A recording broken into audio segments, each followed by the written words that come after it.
Chapter 8. Gandhi Goes to War. In the Boer War, which was waged in South Africa from 1899 to 1902 between Dutch settlers and the British, Gandhi's personal sympathies were all with the Boers. Yet he volunteered to serve with the British. Every single subject of a state, he explained, must not hope to enforce his opinion in all cases. The authorities may not always be right, but as long as the subjects owe allegiance to a state, it is their clear duty generally to accommodate themselves, and to accord their support, to the acts of the state. This is not the language or sentiment of a pacifist. Although the Indians, Gandhi knew, were helots in the empire, they were still hoping to improve their condition within that empire, and here was a golden opportunity to do so by supporting the British in the Boer War. The Indians' claim for equal rights and fair treatment in South Africa, lawyer Gandhi submitted, was based on their status as British subjects, and since they sought the advantages of British citizenship they should also accept its obligations. Then Gandhi made a fine point. It could be said that this sworn on any war was immoral or anti-religious. Unless, however, a person had taken that position and actively defended it before the war, he could not use it as a justification for abstention after hostilities had commenced. Gandhi would have been more popular with his countrymen had he advocated a do-nothing neutral policy. But it was unlike Gandhi to be evasive. He accordingly offered to organize Indians as stretcher-bearers and medical orderlies at the front, or for menial work in hospitals. The natal government rejected the offer. Nevertheless, Gandhi and other Indians began, at their own expense, to train as nurses. They conveyed this information to the authorities together with certificates of physical fitness. And their rejection came. But the Boers were advancing, the dead were piling up on the battlefield, and the wounded were receiving inadequate care.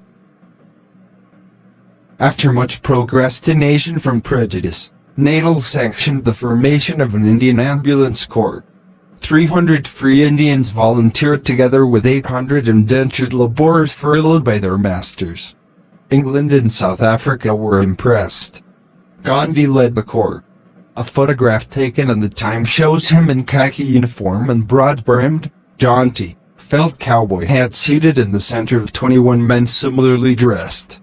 Gandhi has a drooping mustache and, like the others, wears a Red Cross armband. He looks stern and small. Next to him is Dr. Booth, a bulky English doctor with goatee who trained the volunteers. The man standing above Gandhi has both his hands on Gandhi's shoulders. The corps members were African-born and Indian-born Hindus, Muslims and Christians who lived together in natural amity. Their relations with the Tommies were very friendly. The public and the army admired the endurance and courage of Gandhi's corps. In one sanguinary engagement at Speenkop in January 1900, the British were being forced to retire and General Buller, the commanding officer, sent through a message saying that although, by the terms of enlistment, the Indians were not to enter the firing line, he would be thankful if they came up to remove the wounded.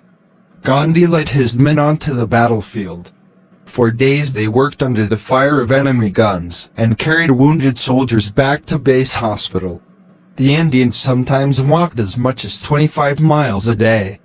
Mr. Veer Stent, British editor of the Pretoria News, wrote an article in the July 1911 issue of the Johannesburg Illustrated Star about a visit to the front during the Speenkop battle.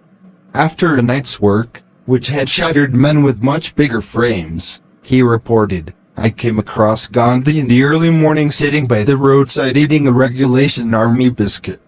Every man in Buller's force was dull and depressed, and damnation was invoked on everything. But Gandhi was stoical in his bearing, cheerful and confident in his conversations, and had a kindly eye. He did one good. It was an informal introduction, and it led to a friendship.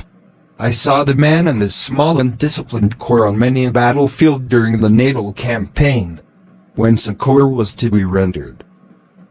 They were there.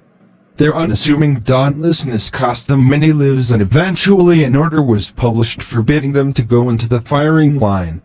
Later in 1900 seasoned units arrived from England. Fortune smiled on British arms, and the Indian Ambulance Corps was disbanded. Gandhi and several comrades received the War Medal, and the Corps was mentioned in dispatches. Gandhi hoped that the fortitude of the Indians in war would appeal to South Africa's sense of fair play and help to moderate white hostility towards colored Asiatics. Perhaps the two communities would slowly grow closer together. He himself had no unspent belligerence, and no further plans or ambitions in South Africa. Nothing foreshadowed the epic opportunity for leadership and realization that awaited him there. He yearned to go home to India, and did at the end of 1901. He took his family. He settled down in Bombay to practice law and enter politics. Gandhi was forging ahead in both fields. In fact, he was beginning to tread a path which led to the routine success of a mediocre lawyer who made money, joined committees and grew a paunch, when a telegraphic summons from South Africa asked him to return. He had promised to return if called. It pained him to break up his new life, but it pleased him to be needed. Kasturbai and the boys remained in Bombay. Gandhi estimated that he might be away 4 months to a year. Joseph Chamberlain, the colonial secretary, was making a trip to South Africa, which the Indian community regarded as fateful, and they wanted their grievances presented to him by Gandhi. Hence the summons. Gandhi arrived in Durban near the end of 1902. Chamberlain, Gandhi assumed, had come to get a gift of £35 million from South Africa and to cement the post-war bonds between Boers and British. The colonial secretary certainly did not propose to antagonize the Boers. On the contrary, every possible concession would be made to them. Very soon, in fact, General Louis Botha, the Boer leader, became Prime Minister of the British-dominated Union of South Africa, and Jan Christian Smuts, another Boer general and lawyer, its Minister of Finance and Defence. Britain was tending Boer wounds and did not intend, therefore, to wound Boer susceptibilities by redressing Indian grievances. In British Natal, accordingly, Chamberlain received an Indian delegation, listened to Gandhi's plea, and answered with chilling evasiveness. In the former Boer Republic of Transvaal, Gandhi was not even admitted into Chamberlain's presence, and those Indian representatives who were admitted got no greater satisfaction than seeing him.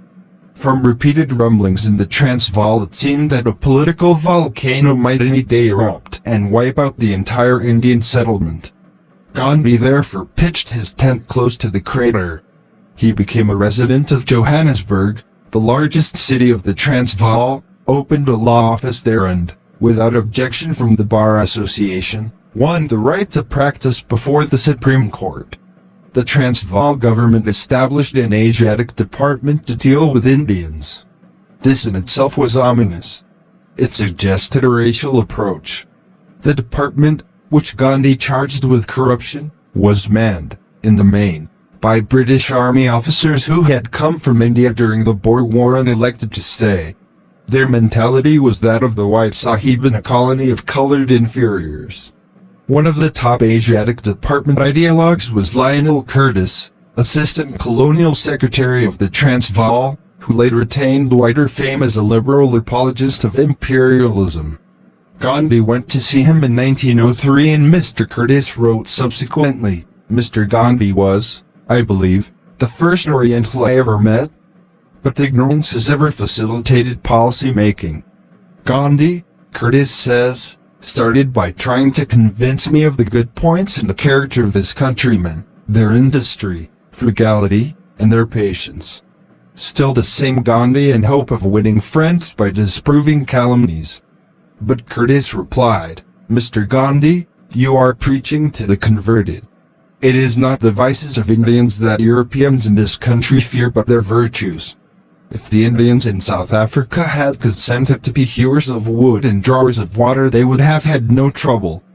But the whites, unprepared to accept the Indians as equals, used their monopoly of political power to handicap the brown men from another part of the empire. The purpose was unmistakable because frankly avowed.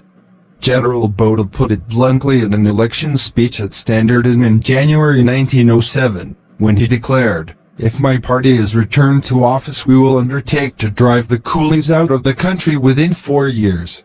And Smuts asserted in October 1906, "The Asiatic cancer, which has already eaten so deeply into the vitals of South Africa, ought to be resolutely eradicated."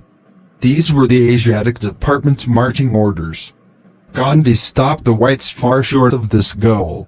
Throughout 1904, 1905 and the first part of 1906, the Transvaal Asiatic Department diligently carried out all anti-Indian regulations and showed special aptitude in inventing new ones.